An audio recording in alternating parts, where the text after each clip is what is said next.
You guys, what is up? Your girl G here. Welcome back to my channel. Appreciate you for tuning in. Another episode of Real Housewives of Potomac came on last night, and we are finally seeing the beginning workings of Candiace coming to the decision to press charges on Monique's behind, and it's just, I don't know how I feel about it yet. Okay, so we're gonna get into it, and hopefully after that later on I'll be able to come and give you guys episode of Daily Squeeze, because it's been a minute since we had one of those. A lot of stuff is popping off with Cynthia getting married, Nene, goddamn Ryan Henry, like a whole bunch of stuff is popping off. So hopefully I'll be able to come later and talk to you guys, because I gotta do my little my exam for my certification. Because remember, you guys, I told you I was getting me a job. I got me a job. Now I gotta take the certification so I can become an official agent, because I'm not dealing with people. I'm a financial advisor now, you guys. Okay, I handle everybody's money. Now, if you need help with your money, drop down in the comments. Let me know, because I'll give you all the tricks. Instead of having your money in a savings account, go get you 6% interest accumulation on top of that. Or if you got kids, make sure you got life insurance, okay? Tomorrow ain't never promised. Make sure you got that shit prepared. All right? Drop down in the comments if you need it, or anybody you know, okay? Let's get into Real Housewives of Potomac, because it's a lot to discuss. So we open up the episode with Karen calling Ashley. Karen called her to invite her basically to Surrey for like the parade or homecoming that she's having, and she actually invited Gizelle as well. And she's like, "Is it baby friendly?" I'm like, "Girl, when you gonna leave Dean's goddamn home with his, his twin at home? Like, it's time for Michael to stay at home with his baby. Like, y'all went 50-50. It's time for Michael to take care of his child." But we later on see that she was able to keep baby Dean home. But Michael honestly didn't have no choice this time. Like, you got caught red-handed last time, okay? Nasty, raisin, wrinkly back, like everything on national TV. So yeah, you better watch this baby while she go on her little break with Karen. So she invites Gizelle as well, and Karen's kind of using it as an opportunity to not explain, but give the ladies more insight to who she is besides, the Great Dame of Potomac. So they end up coming over. Ashley stepped up the car with this body yaddy, like she kept that baby weight, and it looked good on her, because shoot, half of it went to her little booty. We know Ashley had a little body before, but like she hit puberty basically after having this baby. I don't know how I feel about the pink pumps, but overall the outfit and how she looked, cute. Michael better get it together, because you think that Ashley ain't gonna be able to move on? You think she's not gonna be able to find her another nigga that's gonna treat her right? Man, Ashley gonna be able to step out on the town and have her man like that, okay? And you're gonna be paying for her, the 2 kids that you made, her mama, the mama's nigga, and Ashley nigga. You better be paying for all that, because Ashley's starting to wisen up and understand that she got some power in this relationship. So you might want to stop going to the hotels and freaking on the weekend, Michael. But she ends up stepping into Karen's home, and then Gizelle comes. Gizelle actually had a cute little shawl jacket on that was like, it was manageable. It was cute. I didn't like the shoes, but I mean, she had a decent outfit finally. She wasn't, tacky as usual. So, Karen's ready to explain to them, like, we're serious, who they are, and they're getting ready, and Ashley killed me with the, I'm finally able to leave baby Dean, because, it's only 2 hours away, so if anything happens, I can get back to my family, and, Michael's at home, I'm finally leaving him for the first time, and I'm trying to trust him. But I slipped a tracker in his booty, and I was like, Ashley, you make it too easy, girl. Talking about slipping stuff up Michael's booty, like, you make it too easy, cause it ain't a problem sticking stuff up there. He have his booty open every goddamn weekend, so I'm sure he didn't feel it in his sleep if you stuck it up there. But yeah, so they're all leaving, and Ray, as the old folks say, quick, fast, and hurry. Ray was getting Karen up out of there, okay? He put her in the car. His old ass was able to lift from them suitcases like he never did before, because he goddamn get a hernia from lifting up a milk jug out the refrigerator. So the fact that he lifted them suitcases up and got Karen out of there, it's something going on with him, okay? And I feel so bad, because Karen was like, love you, Ray. He like, take care. And she tried to lean out the car to give him a kiss, y'all, and he goddamn closed the door on her. I was like, you old a-hole. Like, he really is giving Karen the 3rd degree. And I'm like, he hit her with the take care. When you hit somebody with the take care, that means they didn't overstay their welcome at the crib. That means everybody at the goddamn picnic or barbecue You need to take their ass home. You ain't got to go home, but you got to get the hell up out of here. And he hit her with the, take care. I was like, oh, Karen, like, y'all need help. If he hit you with that, like, okay, something really going on with him. And Ashley Kimmy, I guess you reached your quota, Karen. So Gizelle, of course, threw the shade, talking about, oh, you know, it's crazy that, you know, me and Ashley are going and Ray's staying back home and we're going to see her family. It's like, have a shut up, okay? You want to sit there and worry about what Ray and Karen going on. You need to sit there and worry about why goddamn Jamal spreading his holy juice around the congregation, okay? Like, you need to worry about that. And why your daughters don't like him and why they can't even trust their own goddamn daddy. That's what you need to worry about. So, they end up going to Surrey. As that's happening, we see Robyn step over to Candiace crib to check on her because Candiace basically has been in hermit mode, staying in because of the situation with Monique.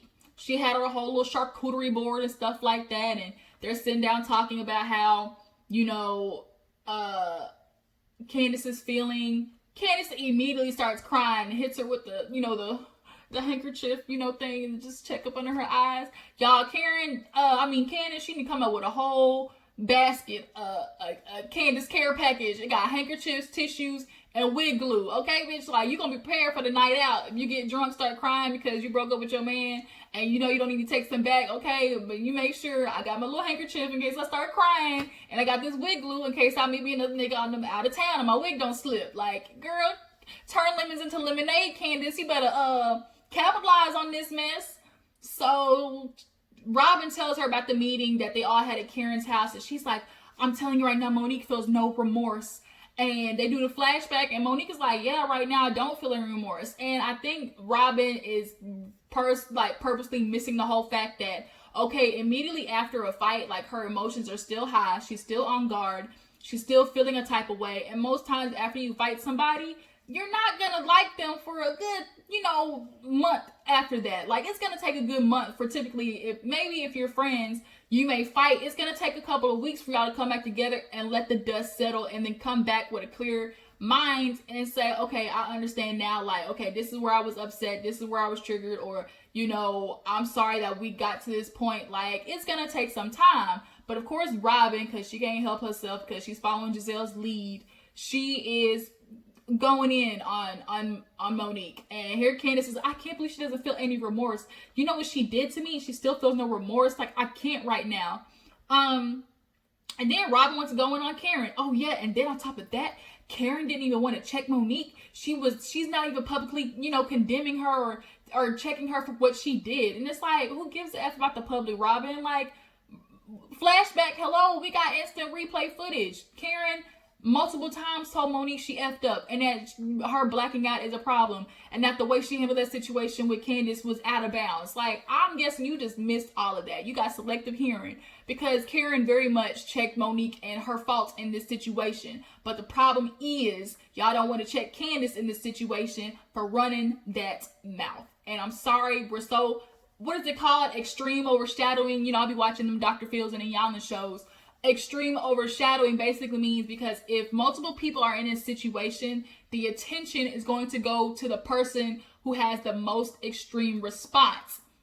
And because you're focused on the person who has the most extreme response, it overshadows other people's actions that were wrong in the situation too. So because Monique's reaction was to bop Candiace in the head and get physical with her, that is overshadowing the fact that Candiace has been doing some shady stuff behind the scenes, has been constantly running her mouth about Monique. Okay? Now, in this situation, I think a lot of people are kind of on board with the fact that Monique definitely, for the reason that she fought her for, wasn't deserving. It wasn't, you know, equating, you know, the response. But it's understandable how Monique got to that point. People are understanding how, granted, in this situation, Candiace is, you know, talking or whatever she was, you know, getting on her about, necessarily didn't deserve the ass whooping she got. But, like, we get it. We can understand how Monique, you know, felt like, hey, if you sit there and say, you give me a wide ass a wide ass open invitation. When you sit there and say, you gonna drag me? You gonna drag me? And then like it happens, like you don't get to sit there and go back and be like, oh my God, like what did I do to deserve this? Like I'll talk shit all day, but I'm never gonna fight somebody.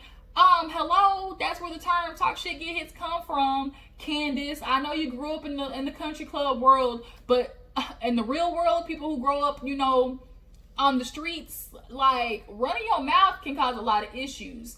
And you acting real Karenish with the, I don't know what I did. Like, what did I do? Like, I'm not liking it. I'm sorry. I can't do it. I can't do it. Candiace, you are not innocent in this situation. Your therapist tried to get you to see it, but you're so focused on the physical aspect of it that you're not understanding that you had every ample time to walk away. You had every ample time to stop doing all that twirling, to sit there and be like, Monique, okay, you got an issue with me. Let's go to the side and talk about it. But you didn't, okay? You antagonized the dog hell out of Monique with the, oh, you gonna drag me? But now we bring up the fact that Karen apparently talked about, oh, you know, if you feel the way you do, like, she's like, well, Karen told me like she would press charges. I'm like, wait a minute. Now, Karen, Miss Dawn, like, I thought she was, you know, being, I get it. You trying to defend, you know, both of your friends. Both of them have equal, you know, fault in this. And you can't sit there and tell Monique, like, okay, she deserves a chance to better herself and, you know, build upon this situation. And then tell Candiace, well, yeah, girl, press charges. Like, wait a minute. Like, that's kind of, am I tripping or is that side? That's a little shady, Karen. But, hey, look. I don't know how I feel about that. Y'all drop down in the comments and let me know. Is Candiace pressing charges, is it justifiable? One, is it a rational decision to do? Like, did the action that Monique take, like, is that deserving of a second degree assault charge and possibly going to jail? Like, are they equal in basically the what's it called, the action, the reaction? Like, are they equal to each other? Like, is that what equates to what Monique did? But Robyn asked her and she's like, it's on the table. Now, Robyn, let's get to you, honey, because life sure does have a funny way of coming back and biting you in the ass, or, you know, making sure slapping you down a couple of notches when you want to be on your high horse. Because Robyn, you certainly have been acting real high sedity, and life then caught your ass. Apparently the IRS is coming for almost $100,000 from Robyn, and she wants to sit there and say that, oh, I didn't know, and I've been trying to handle my own taxes, girl, and oh, I guess I forgot, I actually didn't report the extra income I made. Bitch, who you playing? You talking about, oh, I forgot to report the extra income. Girl, we know you and Juan been trying to get this house, and so you decided, oh, that little extra man on the side doing house flipping, I ain't gonna tell them about it. Girl, and Juan, you know Juan is hot, because here it is for the goddamn second, third time, Robyn and effed up the church's money, and it's like, girl, you got kids, you cannot keep making these mistakes. Now they got a lien on the house, and basically you're not allowed to purchase anything else when you got a lien. So you were ready to start this whole life with Juan, because he, you know, some way is giving you part of him and staying at home on, you know, certain nights of the week. Hell, we still don't know what Juan is doing out in the streets. My guess is whatever the hell he want to do, because he know Robyn's always gonna be there. But Robyn, you dang near 40, you telling me you still haven't figured out your taxes, or like knew to hire somebody to do it because you effed them up the first time? Like, I'm just not getting it. And then Candiace had to be like, girl, look, you know, it's real coinky dinky, because you tried to be all up on Karen's ass talking about, oh, how do you don't know? I don't believe you. There's no way you didn't know that taxes like that, you know, you were supposed to be handling. Ain't fun when the rabbit got the gun, huh, Robyn? And I'm sure you don't want people talking about it. As Candiace said, you know, she was trying to be, I wasn't trying to be messy or nothing, but, you know, the streets is talking, Robyn. You know, the streets is talking about how you owe all this money. Now look at you, looking real cracked in the face because you got all this money to pay back. I tell you, that life working mysterious ways. Gizelle talking about all this appearance and all this this reputation that her and Jamal got to uphold. Now he done had another baby. With some girl, I guess he called himself mentoring. And then here it is, Robyn, you talking about, having all this stuff to talk about Karen and Monique. And here it is, the IRS come for you. Like, look, life will let you know I'm the runner of all things. So after that, we see Karen back at home. She goes to see the farm. It's beautiful. It's such a great story to go from plantation workers to owners. And they ship out everywhere internationally. We see her aunt that she literally looks just like. We're seeing the back, like the inner workings of Karen. Ashley takes her little pumps and goes up to the little corn shucker with Karen. And when they get down, Monique ends up calling her. And, Ashley's like, how are you doing? She's like, I'm just drained, dealing with all this stuff. And everything with Candiace is just so much. And she's like, I just know, had it not been me, it eventually would have been somebody else. And I'm like, dang, Monique, you on speaker, bitch. And Gizelle heard that. Like, Gizelle's gonna take that and run that to the bank because she is just waiting. She been waiting, y'all. She been having her eyes targeted, scoped on Monique, trying to take that bitch out since the minute she said, I got 4 homes. So, to hear her say that, Gizelle is just, she's soaking it all in. But when Ashley hangs up, she ends up bringing it up to Karen, like, okay, I heard that you told Candiace, she would, you would press charges. And she was like, did you tell Monique that? She's like, if Monique doesn't know, I'll tell her. And I'm like, Karen, you know you in the wrong in this situation. If you told Monique that you suggested to Candiace that pressing charges is something that either you or she, should do, that's foul. And so here goes Gizelle putting herself in the situation, talking about, I can't stand her. She's a liar.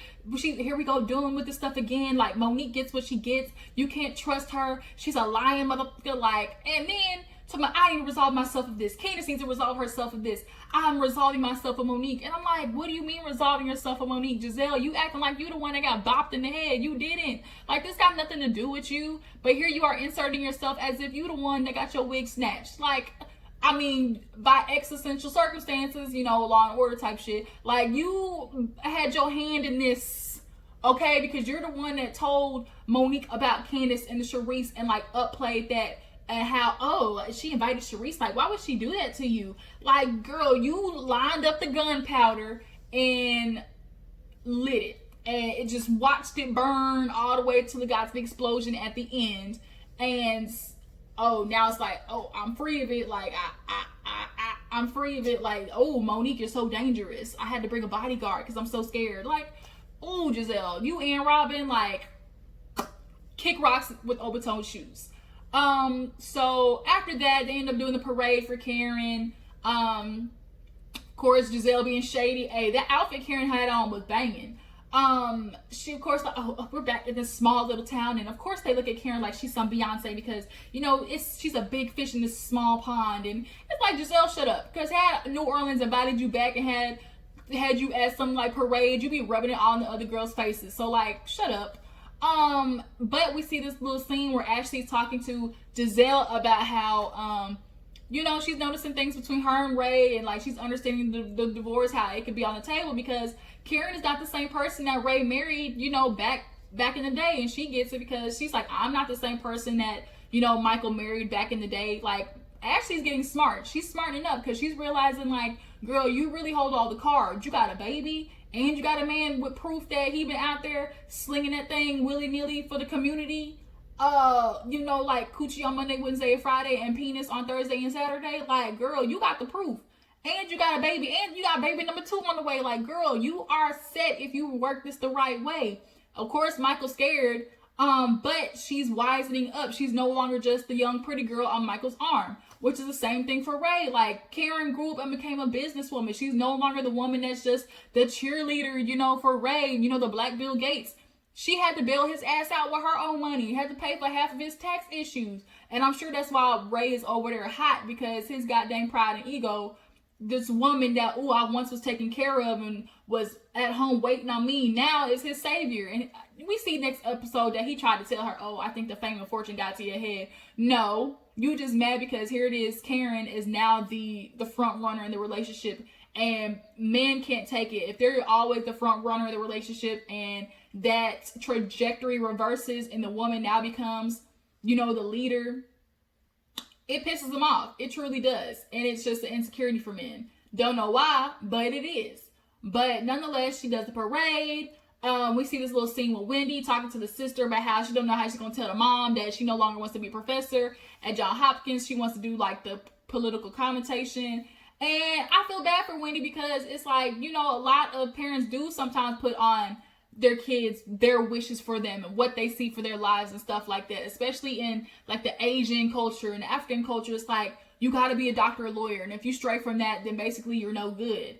And especially for the mom, she got status because she got 2 daughters, one that's a surgeon and one that's a professor. Like, oh yeah, like she get the notoriety. And so now she's scared to tell her mom that because now it might knock her mom down a peg. But like, girl, you gotta do you, be happy, because you never really had that experimental phase of being able to, oh, I want to try this one day, and oh, I want to do this, which is why you absolutely don't know what you want to do with your free time. Girl, figure it out. But tell your mom, because you can't live your life for your mom. She might lose a little inkling of status, but like, girl, you still have the accolades. So after that, we see Candiace talk to her mom at the little adoption thing for the pet, because of course, Candiace is struggling to figure out if she wants to be a mom or not. But basically talking to Miss Dorothy, she's like, we don't get in the gutter. We don't do stuff like that. This is what we call the lawyers. And I'm like, girl, you beat your girl daughter up with a purse at a whole event, like a whole ass event. You hit her in the head with the purse. I'm confused. So it's not good for you to hit your daughter in the head with a purse. I'm just not understanding like the hypocrisy here. And then we see Robyn try to spice things up with Juan. So we see her walk in, and it's not Robyn. It's some heifer named Tatiana with a horrible Addams Family ass wig on. Like, girl, you got that from Party Cities Plus. Like, that was not the move. Like, the wig, you couldn't do like no wavy Beyonce situation, like wet and wavy. Shoot, speaking of wet and wavy, Miss Dorothy, but that wig was horrible. And Candiace, for you to sit there and own a whole hair situation, how did your mom wigs always stay looking like that? Don't you have like a whole wig line or something? I'm just not understanding. But back to Robyn, she comes in as this Russian girl from Latvia. Juan didn't know what to do. Then he became Dylan, and they sitting there talking, having a good old time, playing along. And then the mood gets ruined because she got to talk about the tax issues. When Ron hit her with that, that's on you. I died because he letting her know, bitch, you done effed up church's money again. Like, Juan been sticking with you through this, girl, and I understand you try to become Tatiana for a night so he could slightly try to forget the fact that you making their pockets run dry again. He not gonna forget. Like, y'all damn near, y'all divorced over this issue that you had before. So I don't understand how you have not learned your lesson and messing up the money, Robyn. Like, I'm not understanding. And he barely 1 foot in the relationship. You think he not gonna go out there and trickle along like Michael in these streets? I mean, he probably already doing it, but he know he can come back home to you because your ass gonna stay waiting there.